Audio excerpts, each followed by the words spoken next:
Hello, good day to all of you. Welcome to my channel, Teacher Plantita. For this lesson, we are going to have balancing a chemical equation. Stay tuned.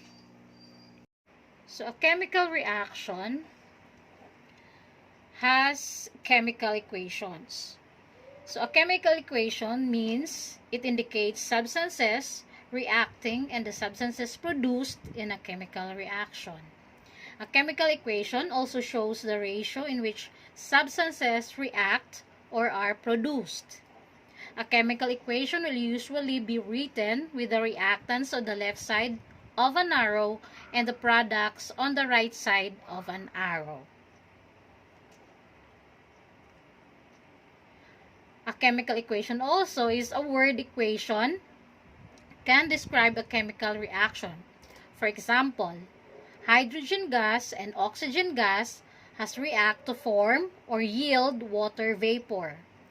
This word equation can be written as a chemical equation by writing chemical formulas rather than words.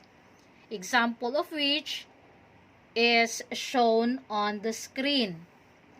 So can you see the letter G, small letter G in there in a close and open parenthesis, also with numbers. These numbers here are called coefficients. So number 2 here are called coefficient that can be written before each chemical formula. Now, a chemical formula, it can either be element or a compound. In this case, these reactants are elements. So, since this is a gas, it is written here, the small letter G here is denoted as, or abbreviated by chemists as gas. No? So, also with oxygen gas, they are both diatomic. So, when we say diatomic, they have two atoms here. So, hydrogen gas has two atoms. So, diatomic po siya. And then, yung coefficient nga po dito is the number 2 here, written before the chemical formula hydrogen gas. And it reacts with oxygen gas. Again, as I have told you a while ago, that oxygen is a diatomic. So, it is written as O2. So, still it is a gas. And then it yields, this arrow here signifies product. After the reaction, it gives us water vapor. So, again, the number 2 here is a coefficient. So, water vapor, this is the chemical formula of water vapor. And still, it is a gas. So, it is also written as, the word G here is also the abbreviation of the word gas. Now, a chemical equations also has the reactants, no, that are, again, hydrogen gas and oxygen gas. Now, the product of that chemical equation, so again, this, can you see the wordings or the chemicals that are reacting and the chemicals that are produced? So these are the what we call chemical equation. So all in all, ito pong lahat na ito, these are called chemical equations. So again, so the reactants here are hydrogen and oxygen. So they are both diatomic. So may mga numbers po dyan na subscript po, no? So, subscript po niya ay 2 for the diatomic, hydrogen, and also with oxygen. So, they are reacting to produce water vapor. So, these are all called what we call chemical equations. So, if we are going to read this equation, so this would be 2 molecules of hydrogen gas react with 1 molecule of oxygen gas to yield 2 molecules of water. So, ito po yung 2 molecules of hydrogen gas plus plus or reacted with one molecule, so there is no need to write 1 here as coefficient. So this is automatically be having one molecule of oxygen gas. Okay, so reacting, the hydrogen gas again is reacting with one molecule of oxygen that gives us or yields 2 molecules of water vapor. So that is how we are going to write the wordings of that equation. Okay, moving on. So chemists again show the states or phases of the reactants and products by using abbreviations, as I have told you a while ago. So since we have an example of a gas, again, G here means gas or vapor. Okay, so those are the abbreviations of the states of matter. Okay, so they are written after the chemical formula. So after the chemical formula, you can see S there. That means it is a solid. For C naman po, it is a crystalline sample. And then for letter L, it means liquid. So G again means gas or vapor. When we say, we can see AQ here, it means substance that is dissolved in water. So from the word aqueous or aqua, which is water, no? So that substance was dissolved in water. So aqueous solution, right? So again, in this sample, we don't have any letters that are written, no? Any letters aside from G. It is because, again, this equation has the state of a gas. Okay? Now, a chemical equation can also show heat changes that occur in endothermic reactions. So, when we say endothermic reactions, those are reactions that absorbs energy in the equation. And then, when we say exothermic reaction, it releases naman po energy. So, consequently, we considered heat or energy to be the product of an exothermic reaction. So, like, for example, on the equation that we had, no? So, the it is an example of an exothermic reaction since that equation releases energy. So, since that is a gas, it releases an vapor po, no? So, again, it uses, it releases energy. Okay. Now, on a chemical reaction, there is a need for us to follow the law of conservation of mass. Now, the law of conservation of mass was being discovered by Anton Laurent Lavoisier. It is from 1743 to 1794. No? The law states that in any chemical reaction, matter cannot be created nor destroyed.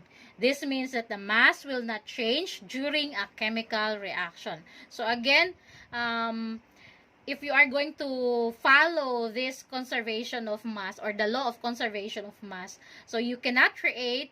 So this law states that you cannot create or destroy the atomic molecules that it has. Now, it should be conserved. Again, so the atoms of that elements or that compounds that are reacting should be conserved after the chemical reaction. So, the product would have the same number of atoms as to compare po dun sa mga reactants. Okay? So, number of atoms of the reactants is always equal to the number of moles on the product. Okay? So, yun po yung kanyang law. Okay? Again, so, this means that the number of atoms of the reactant must always be equal to the number of atoms on the product. Okay. Now, when balancing chemical equation, we do not change the subscript. So, if you can see there on our last sample, you can see 2 atoms of hydrogen. You can see the numbers that are written after the elements. So, those are the numbers that what we are called subscripts. Now, those numbers that are written before the chemical reaction are called coefficients. Alright? Again, yung number po after a chemical reaction is what we call subscripts. And then the numbers that are written before a chemical reaction is what we call coefficients. Alright? Now, here are the rules to follow in balancing equation. Okay? So, in balancing equation, if not already done, write out the formulas of each reactant and the product. So, use coefficients to balance metal first, ions, and then non-metals, followed by hydrogen, carbon, and finally oxygen. And the next, leave single elements and diatomic molecules to balance last. If possible, reduce the coefficients to the lowest whole number ratio. Then, multiply the fractions if present by the denominator to make all coefficients whole numbers. Okay? Example. Okay? Here is an example. Balance the following equation. So, we have here the reactants, which is C3H8, reacting in an oxygen gas. And then, this arrow here will separate the reactants and the product. So, here are the reactants, itong mga numbers na to, and the elements, and also with the compounds. Itong compound na po ito. When we say compound, this is the combination of elements. Okay? This one here is reacting with this compound. So, ito po ang element, which is oxygen po. And then, it will give us carbon dioxide and water. So, yan po yung ating sample. So, what we're going to do is this. So, here is an example of how to balance a chemical equation. So, an example of which is C3H8 plus oxygen gas that will give us carbon dioxide and 2 atoms of hydrogen and oxygen, or that is water. Okay? Now, so when we see the equation like this, you can write all the elements first of the reactants. So you have to count the number of atoms of the reactants and the product. So in this case, you are going to write the element C, which is carbon, no? So it has an atom of 3 of the reactant.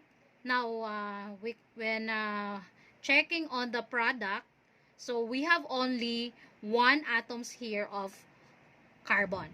So, of course, you are going to write hydrogen also, that it has 8 atoms there in the reactants.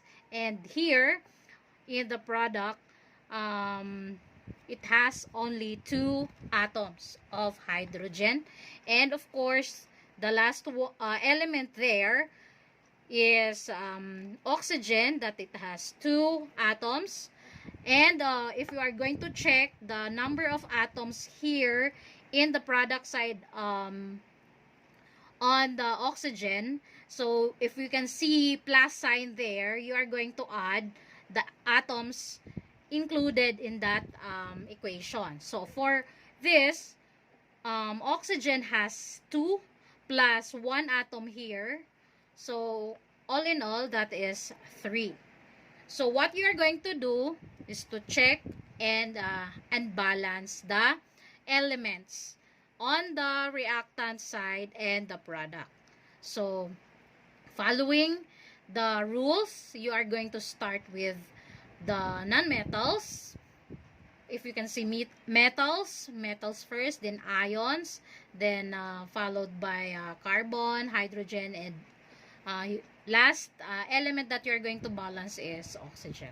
So in this case, we can see that there is a carbon, no? So that is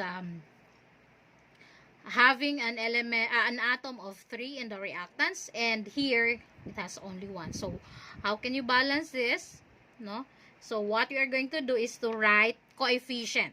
Again, the numbers that are written before each chemical formula is what we call coefficient. Okay, so in order to balance carbon here, what you are going to do is to add a number 3 here for the carbon to be balanced. Okay, so in this case, balance na po ang ating carbon. And then for hydrogen here, that is again on the reactant side has 8. So you have to check here. So in order to balance the equation, no? So what you are going to do is to add 4 coefficient 4 here. Then you have to multiply the number of atoms. So multiply it with the coefficient. So since we have 2 hydrogen atoms here, multiplied by 4, so again, ang 2 atoms natin dito will become 8. Okay, so balance na po ang ating carbon and then hydrogen. So again po, ang last po natin na i-balance po ay ang oxygen. So in here, so since 2 lang po ang ating ang ating oxygen sa reactant side, dito naman po sa ating ating oxygen naman po dito sa product side is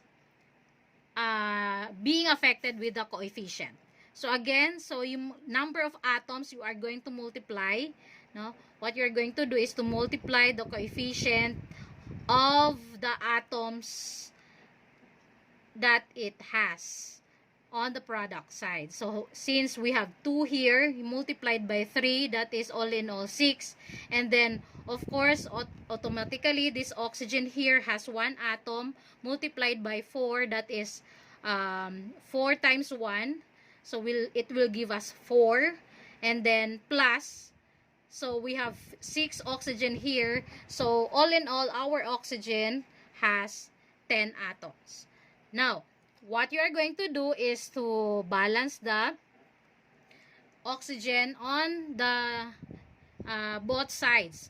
So in order to get 10, so you are going to write 5 here, multiplied by the number of atoms of oxygen, which is 2 po, no? So 2 times 5, 2 here will become 10. So in that case, all elements that are written on the reactant side has the number of atoms also in the product side are all equal. So you can see there, you can check. So carbon has 3 atoms, hydrogen has 8. So okay, oxygen po has 10 atoms all in all. So in that sample, we can say that it is balanced. Now, if in that case, if that equation is balanced, therefore our equation is following the law of conservation of mass, since we are going to conserve the number of atoms in the reactant side should always be equal to the number of atoms on the product side. So in that case, our equation is correct. So the solution is good. Okay, so say another example. Okay, another example here is iron is reacting on oxygen gas, okay, that yields this equation. Okay? So these are all the elements, no, that we are going to balance. So that is the equation. In that case, you have to write all the elements. So iron first, and then oxygen. So we can see that we have two different elements here. Okay, so for iron, it has one atom, automatic po yan. And then for in this product side, so the iron here has two atoms. And so for oxygen, it has 2, and the oxygen here has 3. Now, so what you're going to do is to balance the equation. So again, you can write coefficients before each chemical formula. So since we have here iron on the product side has 2, so again, you have to write, or you have to write the coefficient 2 here in order for us to get 2 atoms of iron. Okay, so 2 times 1 is 2. So the iron here is already balanced. For oxygen, we have here 2 atoms in the reactants and 3 atoms in the product side. So in this case, you are going to write the least common factor among them. So in this case, ang least common factor of 3 and 2 is 6. So, in order for you to get that least common factor, since ang ating oxygen gas in the product side is having 3 atoms, so what you're going to do is to add, to write the coefficient 2 there. So, oxygen will now be 6. So 2 times 3 will give us 6. And then, of course, here, you are going to write also 3 to balance the equation. So 3 times 2, it will give us 6. However, our iron here is being affected with the coefficient 2 here. So the iron here will become 2 times 2, it will become 4 number of atoms. So instead of 2 coefficient that is written a while ago here, so what you're going to do is to add or to write for the equation to be balanced. So since we have already balanced the equation, again, our equation is now following the law of conservation of mass, which is the number of atoms are all equal. Okay? So, can you follow? Now, here's another example. Okay. I have here this chemical equation, aluminum sulfate. Okay. Plus calcium chloride,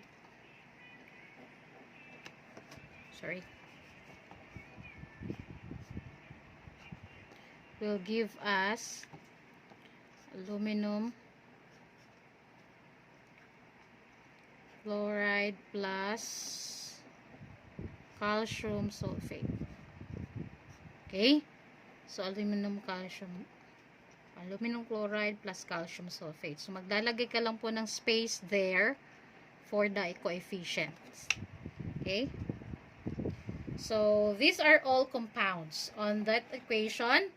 These are all compounds since we are reacting the combination of elements. So in this case, what you are going to do is to write all the elements. So for this, for the reactant side, we can have aluminum.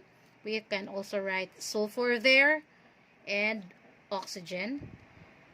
As well as we have also calcium and chlorine. Okay, so those are the elements found on the reactant side. So ganun din po dito sa product side. Okay, so ang oxygen po following the rule po, ang oxygen po ang last nating ibabalance. So, if you can see, aluminum here is a metal. So, uunahin po natin yung aluminum. Okay? To balance the equation. Okay? So, aluminum has 2 atoms on the reactant side.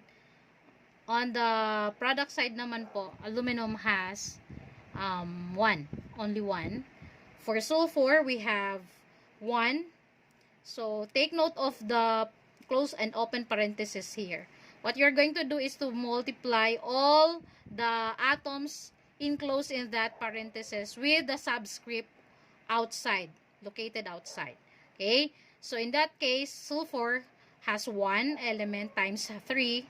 Sulfur now has 3 atoms.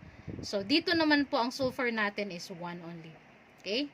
We can see there na 1 atom lang po ang dito sa product side.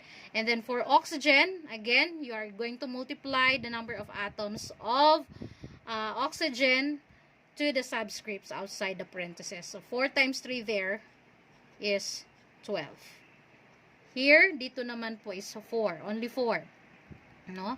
So, ang acting oxygen has 4. And for calcium po, we have 1. And here, also 1. For chlorine po, we have 2 atoms there. And here is that's having 3.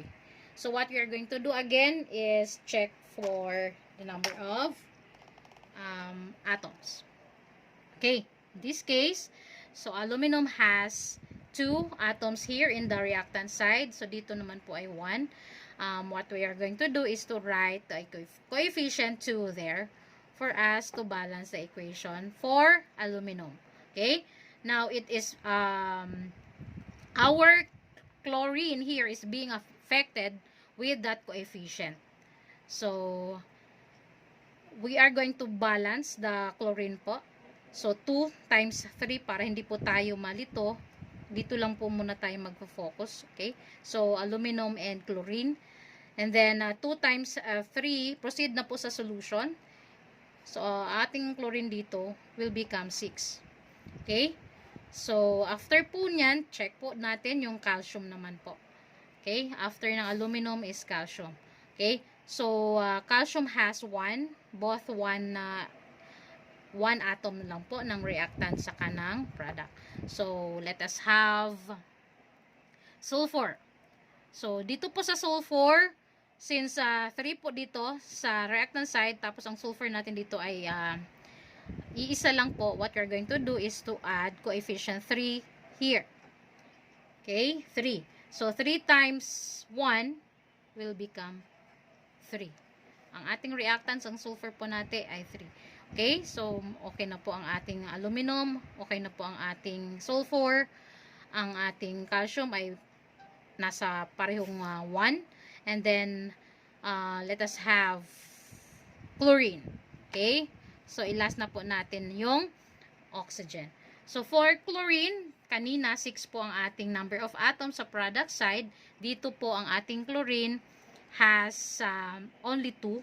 So, what we are going to do is to write 3 here for us to get 6. So, again, yung ating calcium dito ay naapektuhan na po sa coefficient na 3. So, 3 times 1, ang calcium natin magiging 3. No? So, ang calcium po dito again, nakikita natin na meron na po siya, affected na po siya doon sa coefficient na rin po na 3. So, 3 times 1, ang calcium natin ay balance na. Okay. However, ang ating oxygen ang hindi pa balance. So, dito po sa reactant side, it has 12 atoms. Dito sa kabila po ay 4 pa lang po kanina. So, what we are going to do is multiply. So, oxygen here has 4 atoms times 3. Now, it will become 12. So, our equation now is all balanced. So, there's no need to write coefficient dito kasi balance na po ang ating equation. Okay? So, aluminum has 2.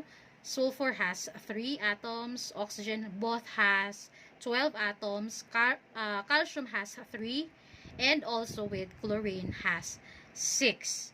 So, again, this equation or our solution is following the law of conservation of mass, because the number of atoms in the reactants are equal of the number of atoms here in the product side.